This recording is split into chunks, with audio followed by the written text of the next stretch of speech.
Let's show you what is not a good example. Sorry, and I'm going to apologize in advance. I'm so sorry to do this to your eyes because there's a lot to unpack here. What is going on, fellow marksmen and markswomen? Welcome to Marksmanship Past and Present. In today's video, we've got a very interesting topic that we're going to be talking about. We're going to be talking about buying guns off of GunBroker. Now, to be completely upfront and honest and transparent, I've only done ever 2 transactions on GunBroker in my life, and I've only bought 1 gun. The first transaction was over 10 years ago. It was for, I believe it was parts for a gun I was looking for. And I wound up selling the gun later down the road. That's how long ago it was. I don't even remember what it was. The second thing I actually bought off a GunBroker was this guy right here, my Colt 1911 that was made in 1918. Now, I've done 2 transactions off there, which should show you that I'm very leery of GunBroker. Not saying that GunBroker is not a useful tool. It's a very useful tool in seeing what the market's bringing for guns. If you look at their past auctions, you can see what people are paying for them, what the average prices are, and you could use that to price stuff that you've got that you want to sell or get an idea of what a fair price is for it. What we're going to do is I've got a couple of examples here. We're going to look at something that's pretty good deal and some stuff that's not such a good deal at all. In fact, run away, run like hell. So with that, let's go ahead, and we've got a old gun and a new gun, and we're going to kind of talk about what to watch out for in collectible guns or in like a fighting rifle like an AR-15 per se. So with that, let's get into our first example, the Mosin Nagant.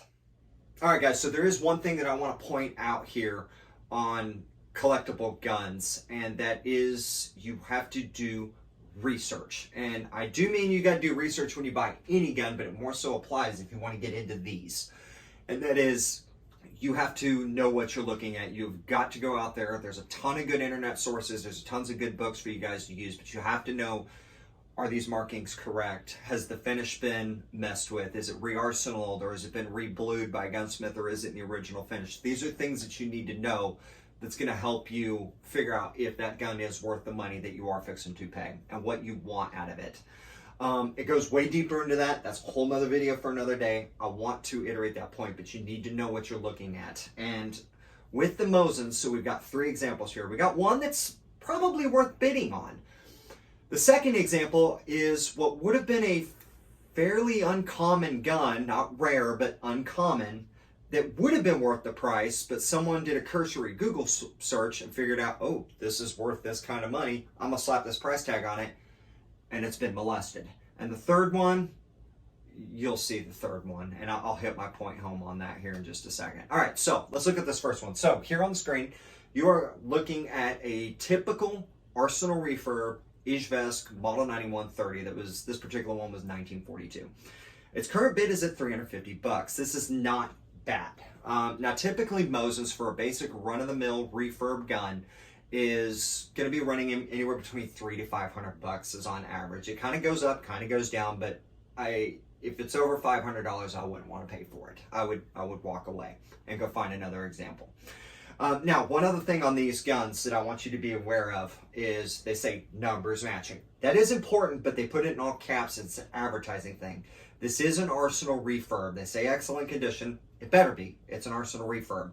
It's got a lot darker bluing on it. You know, everything looks clean, crisp, shiny.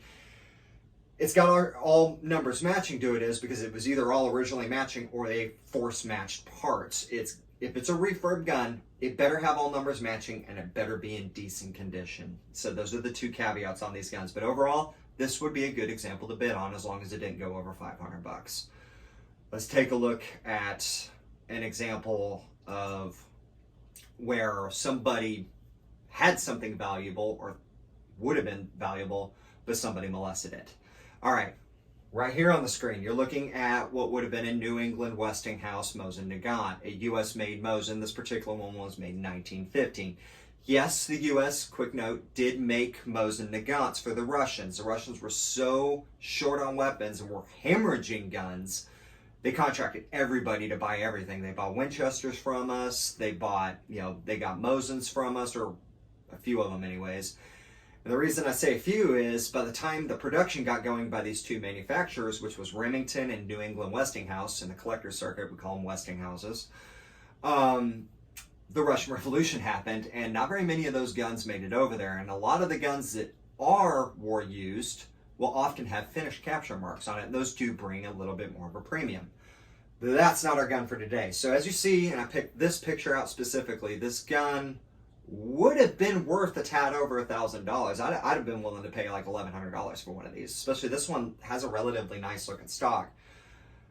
But it's got the drilled and tapped bent bolt handle and a drilled and tapped scope mount. That utterly destroyed the value of this gun. I would maybe give $100 for this gun as an example if I wanted to.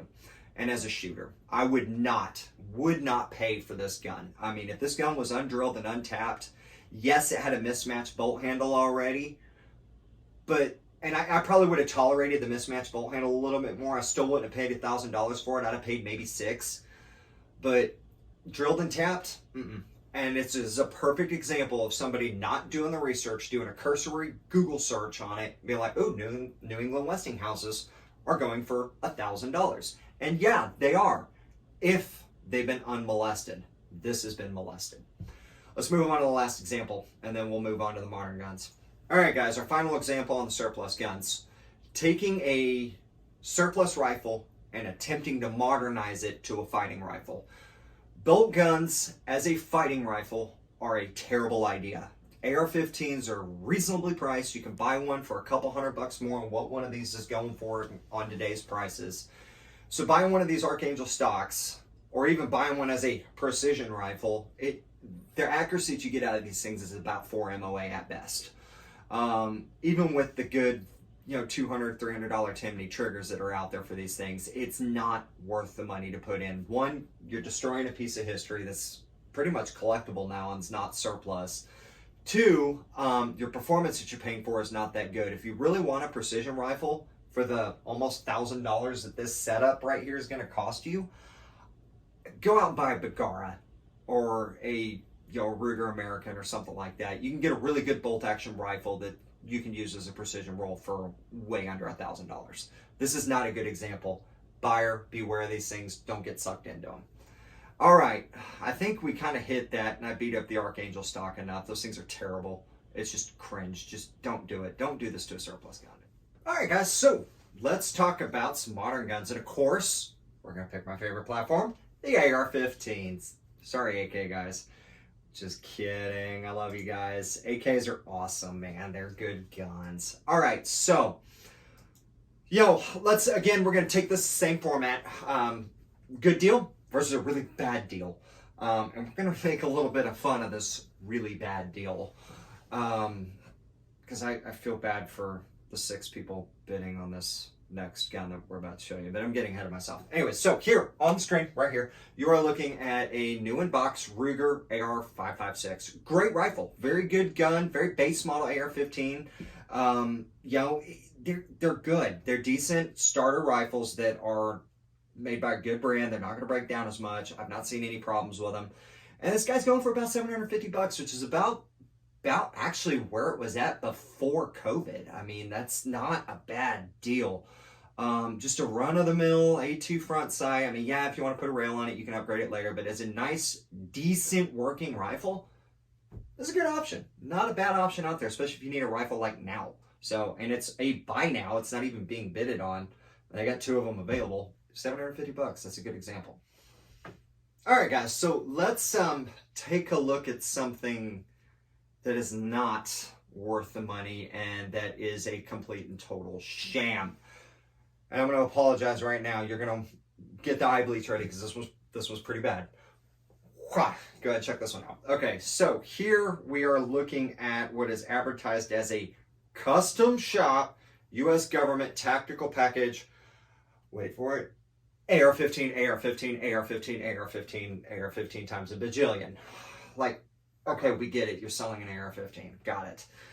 Government package. This is not what a government rifle is supposed to look like. It's a bunch of Mall Ninja tacticalized crap that would probably break if you ever got into a significant fist fight with a bag. This is awful. In fact, hang on. hold that thought.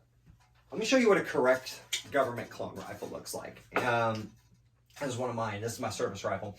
So if you're looking at this thing here, and pictures will be above, muzzle device is some sort of cheap break. This got the proper A2 flash hider. Does have the government profile barrel, does have the A2 sights. Cool, got it. But then they got this weird extra flip up sight, like, okay.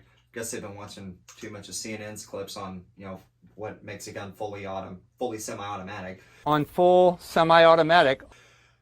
Underneath you got, or sitting on top of that, you got a cheap $20, $30 tactical rail. I mean, gross.